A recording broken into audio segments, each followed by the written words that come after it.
घने जंगल में कालू नाम का कौवा रहता था। उसकी शादी टुनटुनी नाम की चिड़िया से हुई थी, पर हमेशा उन दोनों में झगड़ा हुआ करता था, जिस वजह से टुनटुनी चिड़िया ज्यादातर अपनी मायके में रहा करती थी।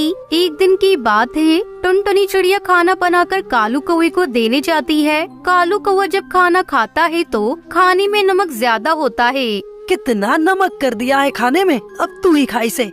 खाने को मैंने भी खाना खाया है, ज्यादा नमक नहीं है, खा लो चुपचाप। जब देखो तब कुछ न कुछ कमी निकालते ही रहते हो। नहीं, मुझे नहीं खाना, तू ही खा ले। मत खाओ, मेरा क्या जाता है, जब देखो तब लड़ने के लिए ही बैठे रहते हो। ज्यादा मत बोल वरना पिट जाएगी, हमेशा ज्यादा बोलती रहती है। यदि कुछ भी कहो तो लड़ने लगती हो। मैं ज्यादा बोलती हूँ, यदि मैं कुछ कहूँ तो तुम मुझे उल्टा सीधा सुनाने लगते हो, फिर कहते हो कि मैं ज्यादा बोलती हूँ, तभी तो मैं अपने मायके चली जाती हूँ। किसने रोका है तुझे? अभी जा अपने मायके। हमेशा मायके जाने की धमकी देती रहती है। चल निकल मेरे घर से।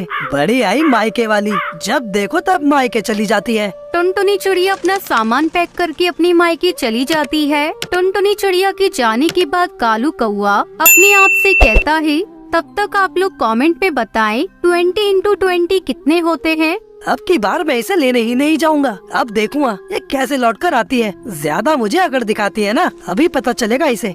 उसके बाद कालू कौवा भी अपने काम पर चला जाता है। धीरे धीरे समय बीतता है, पर इस बार टुनटुनी चिड़िया अपने घर लौटकर नहीं आती है। काफी दिन बीत जाने के बाद एक दिन कालू कौवा पेड़ पर बैठा हुआ होता है। तभी वहाँ पर उसका दोस्त तोताराम तोता आता है।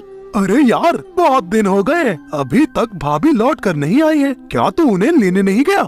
नहीं, मैं इस बार उसे लेने नहीं गया हूँ, क्योंकि हर बार मैं ही लेने जाता था, इसलिए उसके बहुत भाव बढ़ गए हैं और थोड़ी सी भी लड़ाई में अपने मायके चली जाती है। इसलिए अब की बार मैं उसे लेने नहीं जाऊंगा। सोच लेना, ऐसा ना हो कि भाभी कभी लौट कर ही ना आए। वैसे भी लड़ाई उन्होंने तो शुरू की नहीं होगी, कुछ न कुछ तो तेरी तरफ से भी हुआ होगा। मेरी तरफ से कुछ भी नहीं हुआ था। यदि मेरी तरफ से हुआ भी था तो उसे इस तरह घर छोड़कर नहीं जाना चाहिए था। छोटी मोटी लड़ाई तो हर घर में होती है, इसका मतलब ये थोड़ी है कि वो घर छोड़कर अपने मायके चली जाएगी। तू बात तो बिल्कुल ठीक कह रहा है। अब तुझे उन्हें मना लेना चाहिए और वापस घर पर ले आना चाहिए। वैसे भी काफी दिन हो गए। मेरा मन नहीं है, यदि उसे आना होगा तो खुद ही आ जाएगी। इसके बाद वो लोग काफी देर तक बात करते रहते हैं और फिर तोताराम तोता वहाँ से चला जाता है। तोताराम तोते के जाने के बाद कालू कौवा कहता है, तोताराम ठीक ही कह रहा है, काफी दिन हो गए, अभी तक टुनटुनी चिड़िया लौटकर घर नहीं आई। लगता है मुझे इस बार उसे घर लेकर आना होगा, पर मेरा मन तो नहीं कर रहा है। यदि उसे आना होगा तो खुद ही आ जाएगी। इसके बाद कालू कौवा अपने घर पर आ जाता है। कालू कौवे को अपने घर पर बिल्कुल भी अकेले अच्छा नहीं लग रहा था। उसे टुनटुनी चिड़िया की याद आ रही थी, पर वो उसे लेने भी नहीं जा सकता था, क्योंकि इस बार उसने ठान लिया था कि यदि टुनटुनी चिड़िया खुद नहीं आई तो वो उसे लेने भी नहीं जाएगा। वहीं दूसरी तरफ टुनटुनी चिड़िया अपने आप से कहती है, बहुत दिन हो गए हैं, अभी तक ये लेने नहीं आए, लगता है ये लेने नहीं आएंगे, पर इस बार मैं भी जब ही जाऊंगी जब ये लेने आएंगे, वरना मैं नहीं जाऊंगी।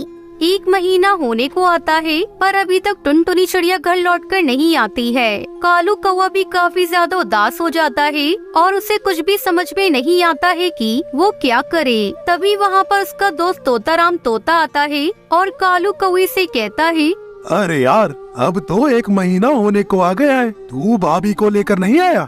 नहीं, अभी नहीं गया हूँ, पर अब सोच रहा हूँ कि चला जाऊँ, क्योंकि मुझे लगता है वो आने वाली नहीं है। शायद वो मेरा इंतजार कर रही है। हाँ, हो सकता है, शायद भाभी सोच रही हो कि तुम उन्हें लेने आओगे।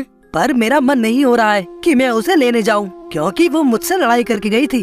तो क्या हो गया, लड़ाई में भी तो प्यार ही होता है ना। तुझे काफी दिन हो गए, कहीं ऐसा ना हो कि बात बढ़ जाए। हाँ, तो ठीक ही कह रहा है, मुझे उसे ले आना चाहिए। इसके बाद तोताराम तोता चला जाता है और कालू कौवा अपने ससुराल जाने के लिए तैयार हो जाता है। कालू कौवा अपने ससुराल के लिए निकल जाता है। काफी देर उड़ने के बाद वो अपने ससुराल पहुंच जाता है। टुनटुनी चिड़िया, अरे टुनटुनी चिड़िया, कहाँ पर है? मैं लेने आया हूँ। कालू जी, टुनटुनी आपसे नाराज है, आप खुद ही जाकर उसे समझा लीजिए। उसके बाद कालू कौवा टुनटुनी चिड़िया को समझाने के लिए अंदर चला जाता है। टुनटुनी चिड़िया के पास पहुंचने के बाद कालू कौवा कहता है, चलो, मैं तुम्हें लेने के लिए आया हूँ, बहुत दिन हो गए, अब तुम घर चलो। मुझे नहीं जाना है। यदि मैं घर जाऊंगी तो तुम फिर से मुझसे लड़ाई करोगे। इस बार मैं तुमसे लड़ाई नहीं करूँगा। तुमने भी तो मुझसे लड़ाई की थी। मैंने की थी कि तुमने लड़ाई शुरू की थी।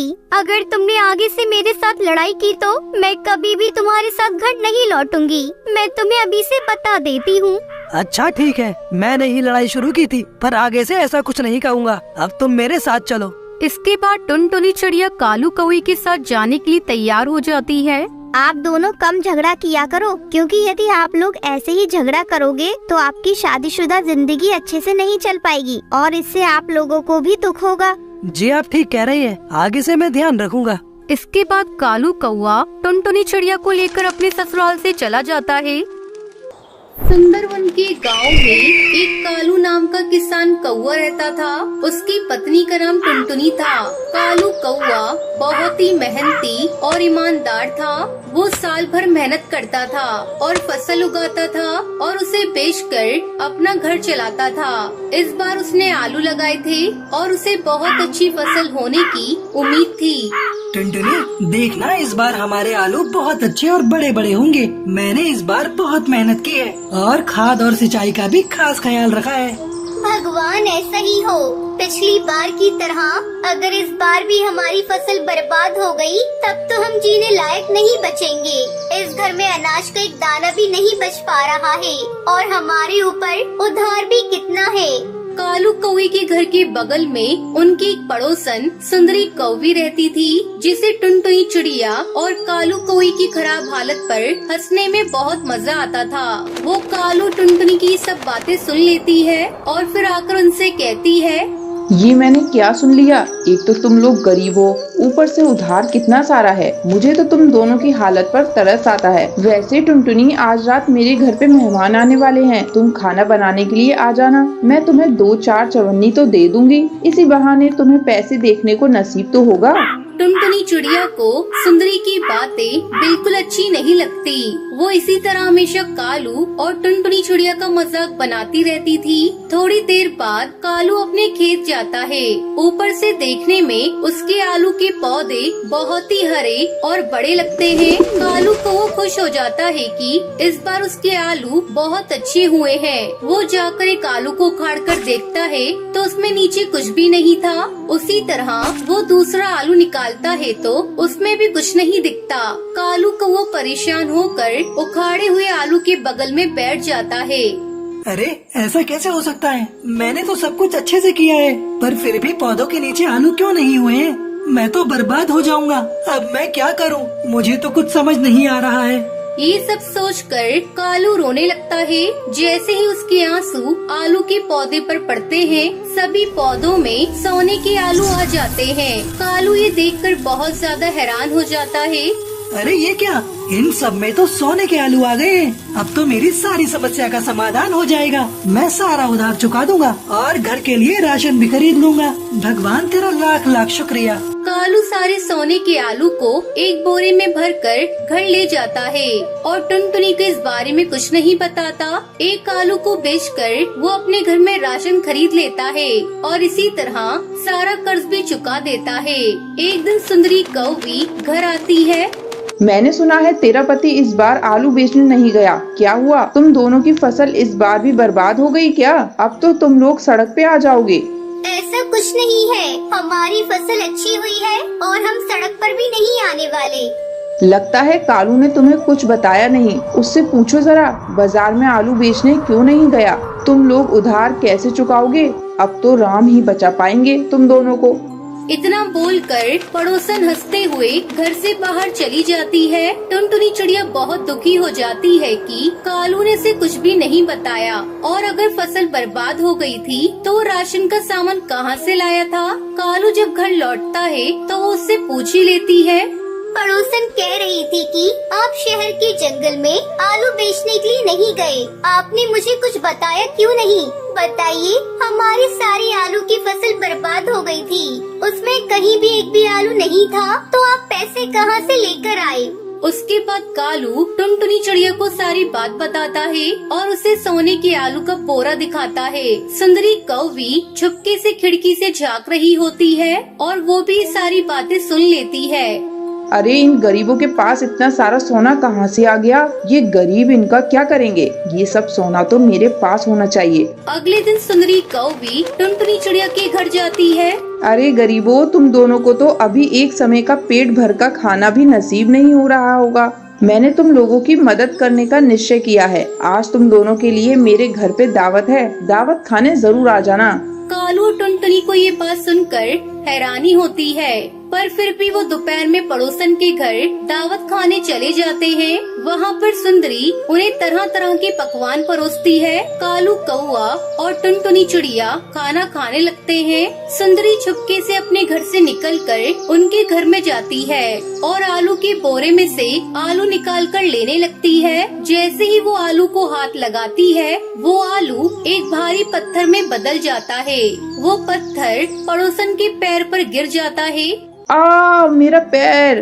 सुंदरी कौवे की चिल्लाने की आवाज सुनकर कालू और टुनटुनी अपने घर वापस आते हैं। वो देखते हैं कि पड़ोसन क्या करने की कोशिश कर रही थी। तभी मैं सोच रही थी कि जिसने आज तक हमें कभी दावत पर नहीं बुलाया, आज वो हमें इतनी शौक से स्वादिष्ट खाना क्यों परोस रही है। ये हमें उधर उलझाकर रखना चाहती थी ताकि हमारे सोने के आलू चोरी कर सके। अरे पर इसके छूते ही आलू पत्थर में बदल गया।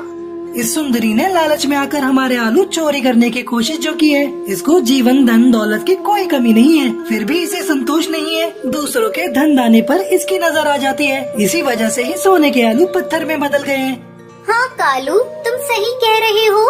मुझे भी लगता है ऐसा ही है, पर जब तक ये सारे आलू हमारे घर पर रहेंगे, हमें भी मुसीबत रहेगी। हम अपनी जरूरत के हिसाब से आलू रख लेते हैं और बाकी सबको वहीं जाकर वापस जमीन में गाड़ देते हैं। शायद इससे किसी और की जरूरत पूरी हो जाए। कालू कौवे के आंसुओं से सोने के आलू प्रकट हुए, क्योंकि कालू बहुत ही मेहनती और ईमानदार था। उसने बहुत मेहनत की थी, इसी वजह से उसे सोने का आलू मिला। वही लालची पड़ोसन सुंदरी बस दूसरों की मेहनत का फल खाना जानती थी, इसलिए जब उसने सोने को छुआ तो वो भी पत्थर बन गया। तो दोस्तों, इस कहानी से हमें सीख मिलती है कि हमें मेहनत और ईमानदारी से काम करना चाहिए और कभी भी लालच और चोरी नहीं करनी चाहिए।